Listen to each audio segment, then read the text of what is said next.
I think I need some more lipstick. Ooh, nice. Nice and cutie. How do I say this without sounding terrible? So bittersweet. Hello beautiful people, welcome back to another episode of Tea Time with Ayek. We don't always drink tea, but honey, we spill tea.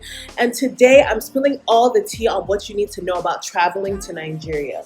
Before we get into that, if you haven't subscribed, we're gonna fight, just not in this video. In an upcoming video, I'm gonna fight you. Or if I see you in the streets, I'm gonna fight you. While I'm waiting for you to subscribe and like this video in advance, I'm gonna go get some beverage to moisturize my throat because I've got a lot to talk about. Also, if you're hearing any noises in the background, I'm sorry in advance. It's really, really hot and I need to use the AC. So let me go get my beverage, okay? And then we'll get right into it. Okay, so today, fortunately / unfortunately, we don't have tea. We have Crystal Light, caffeinated Crystal Light. Woo. This thing is strong, yo.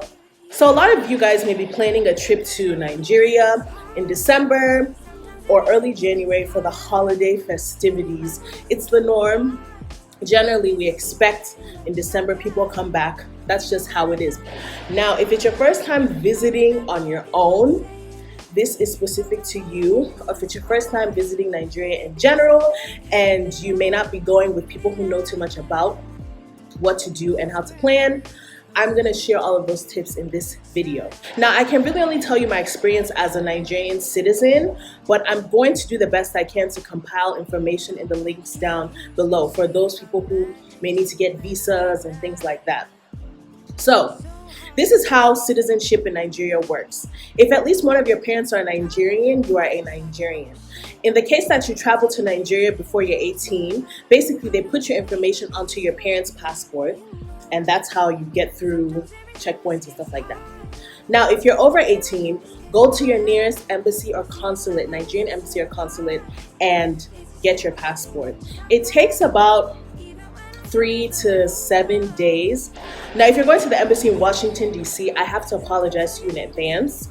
The attitude of a lot of the people there is just, I give it a 0%.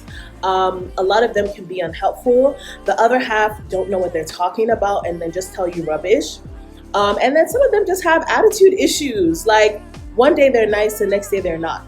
The only area I could say I had a really good experience in was when they were taking our passport photos. The people in there were really nice and really fun and welcoming and stuff. The thing about it is this: you're going to have to check up on your passport after you filled out all the documentation and things like that. So just keep that in mind. Now, for a visa for Nigeria, that's whether you're doing visa on arrival or visa in advance, you need the yellow fever vaccine. You need a valid international passport that has at least a 6-month expiration date. So that means the shortest window between when you're traveling and when your visa expires can be 6 months. Keep that in mind. And you also need proof of your yellow fever vaccination. So details on that are going to be put in the link down below, but generally that's what you need to keep in mind.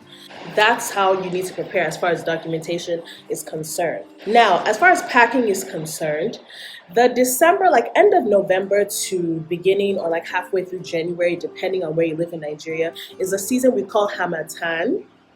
Some people may say Harmattan, depending on your accent. Harmattan is very similar to fall. It's very chilly in the morning, and then throughout the day, it's really hot and really dry. You have to keep that in mind with what you're packing to wear. Now, I would say that chilly is relative because I grew up in Maryland. Chilly to me is like 40 degrees, but here chilly would be considered maybe like 50 degrees Fahrenheit to like 65 degrees Fahrenheit. So if you have like a light sweater or something and you know that you're going to be going out for the day, you can pack it or pack a cardigan. What you wear in the summertime is what you'd wear here. Keep that in mind. So I'm wearing what I would wear in the summertime if I'm in America. That's what I'd wear here. Now, as far as lotion is concerned, those of us on the ashier side Hamatan is known, okay? Let me say that again. It is known for having you out here looking ashy, your face looking ashy, your elbows looking ashy, your feet looking ashy. That is just how it is. If you're in a place like Lagos that's generally more on the humid side, or in a southern state, somewhere like Abia State, Anambra, or states that are close to the water, like you're going to rivers or Bayelsa or Akwa Ibom or Cross River, then yeah, there's a lot of humidity there, but even still it's drier than usual. So if you know you are prone to ashiness, pack enough, okay? Pack that heavy duty, like that Cetaphil and Vaseline mixed together.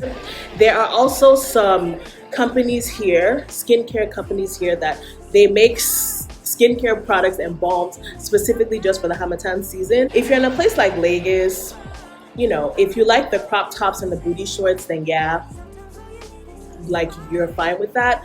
But generally there are some conservative areas. So for example, if you were going to a place like Kano, or even some places in Abuja, you might not pull out your booty shorts. Even though I've seen people wear booty shorts in Abuja, come to think of it. But generally, that's based on like cultural norms or whatever. So this is what you need in your hand luggage. Basically anything you would pack for an international trip. Your cleansing wipes, your toothpaste, your toothbrush, travel size deodorant, travel size perfume, a sweater because the plane is going to be cold, of course. In the baggage that you're checking in, that's when you can put the heavier stuff like snacks and things like that. To be completely honest, because I think a lot of people have this misconception, so let's just clarify it here. Basically anything you can find in America, you can find it here as far as food and snacks are concerned. But if you're particular, like for example, when I'm in Europe, I say that as if I like travel there all the time. But whenever I'm there, I notice that there's some things that they don't have in Europe that they have in America. So if you're like particular about, you have to have Reese's Cup or Cheetos. Well, they sell Cheetos here too.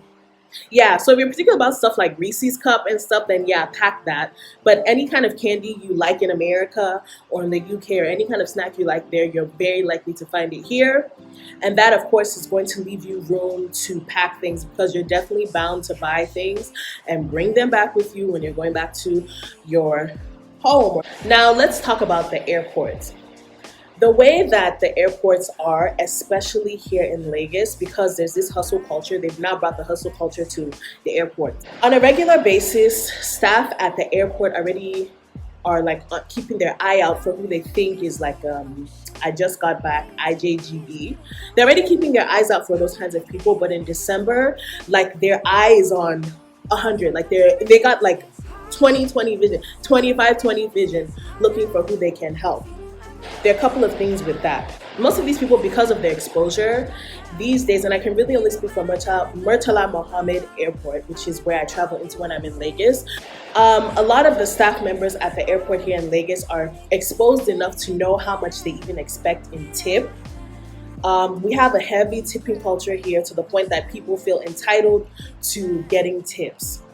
Now, I have been in a situation where I gave somebody like $5, and he said he can't take $5. It has to be more. Now, if you don't want to have to go through that stress, let me just tell you the truth.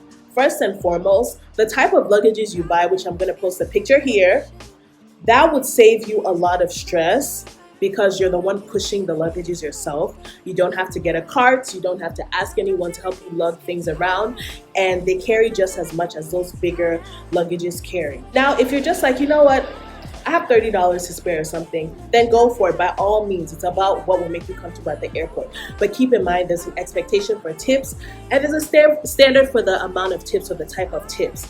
Customs, it's in your best interest to just declare what you have. If you have like certain foods, fresh fruits and stuff like that. Now, when you're coming out of the airport, this is an important thing. Like, you need to remember this, guys. Make a mental note of this. When you are given your ticket, your boarding pass, hold onto it for dear life. You are going to need it when you leave customs, when you leave baggage claim, and when you leave customs. The only way that airport staff can ensure that you're not stealing someone else's packages is by checking your boarding pass and matching it to the number on your luggage. Please do not forget your boarding pass. Do not forget your boarding pass.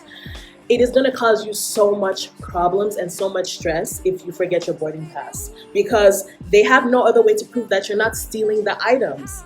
Even if you tell them what trip you're coming from, you could be anyone. Now let's talk about transportation. Honey, most people, what they do is they arrange for a driver, or they arrange for someone to come pick them up. Now, if you live in Lagos or you spend a lot of time in Lagos, you may want to do Uber or Taxify. Uber or Taxify is a good option, but how do I say this without sounding terrible? If you're doing something like Uber or Taxify, be professional, but don't be friendly, because if you're overly friendly, that person is going to latch onto that because they think you're some JJC that doesn't know what's going on in Lagos or doesn't know what's up. They may tell you things like, oh, you have to walk to the parking garage. I can't come pick you up at arrivals. That's not true. They can't pick you up at arrivals. They may tell you, oh, I had to park in the parking garage before picking you, and the parking fee is 10,000 naira.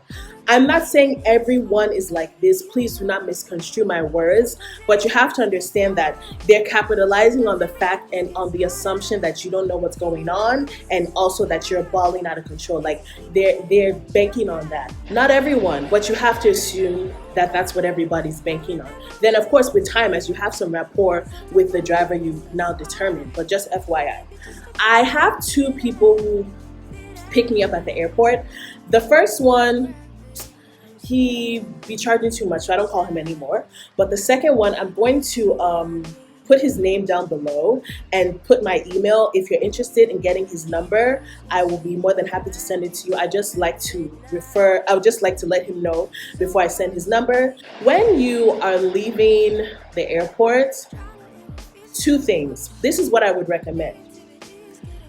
Before you travel to Nigeria, it's best to do the international phone thing. I don't know. Go to your cell phone provider and tell them you're taking an international trip. Can they please unlock your SIM so that you can use it there? At least until you're able to get a SIM card for a phone company here. There are people who are going to be walking around trying to help you by letting you use their phone, but you'll have to pay. Now, that's fine, like if you're not making like a super long phone call, but you're paying for their airtime, then you're paying them for their services. So you have to keep that in mind. If you're kind of low on Naira, you might not want to do that. You might just want to do the international call unlock thing so that you can make a quick call, reach the person that you're trying to get in touch with, and then move on. But if you have maybe like 5,000 Naira on you and you prefer to do that, that's fine too. Secondly, there are going to be a lot of bureau de change, parallel market. I don't call it the black market, because why gotta be black? So we call it the parallel market. Those are people who are going to be able to exchange your money to you. They're going to be able to do currency exchange, and you tend to get more in Naira because it's not based on the official rate. Now, you're not really gonna get the best rates there. So I'm going to put addresses for places you can go to. Bureau de change, they're not parallel market, but you're going to get a better rate than if you went to like an official bureau de change office or something like that. All right, guys, I hope this video was helpful. I hope you got a couple of tips on how to prepare for your trip, what to expect when you're at the airport, what to expect when you get out of the airport and are waiting to catch your ride, and things like that. I'm going to be doing another part of this, kind of what to expect when settling in here, fun things to do, all of that good stuff. I'm going to talk about it all, but I hope this was helpful. As always, if you have questions or concerns, please leave them down below. My email is always down below. You can find me on Instagram at @AkinTechum. Slide in my DMs. I'm always so happy to answer you guys' questions.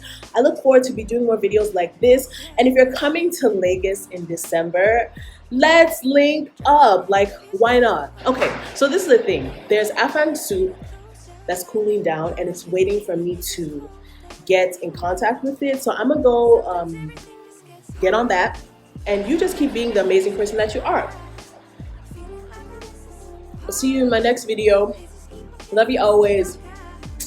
Bye.